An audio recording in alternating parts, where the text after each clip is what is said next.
নমস্কার বন্ধুরা, money magnet চ্যানেলে আপনাদের স্বাগত।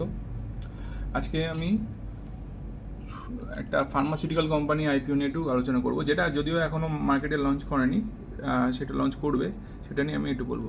এই কোম্পানির নাম হচ্ছে সুদীপ ফার্মা লিমিটেড, আপনারা দেখতে পাচ্ছেন স্ক্রিনে।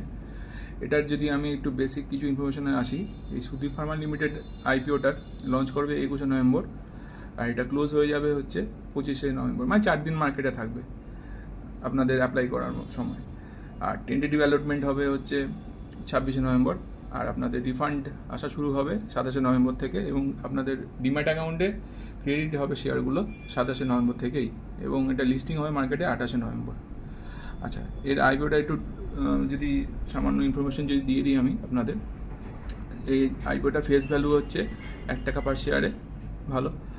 আর একটা লটে আপনাদের এই আইপিওটা 25টা করে আপনি শেয়ার পাবেন রিটেল কোটাতে, এক লটে। আর এই আইপিওটা যেটা, এটার কিছুটা হবে হচ্ছে ফ্রেশ ইস্যু, কিছুটা হবে অফার ফর সেল।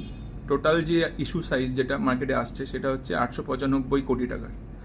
তার মাত্র 95 কোটি টাকা ফ্রেশ ইস্যু হবে। হ্যাঁ, দেখতে অনেকটা সাইজটা ছোটোই মনে হচ্ছে, মাত্র 95 কোটি টাকা তারা ফ্রেশ ইস্যু করবে, অর্থাৎ এটা কোম্পানি গ্রোথে ইউজ হবে।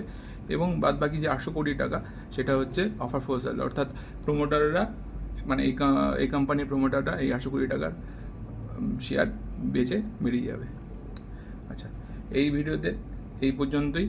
আমি পরের ভিডিওতে এই সুদীপ ফার্মাসিউটিক্যাল কোম্পানির সম্বন্ধে ডিটেলস আমি ভিডিও আপনাদের আনবো, যাতে আপনাদের এই ব্যাপারটা ক্ল্যারিফাই থাকে এই আইপিও সম্বন্ধে।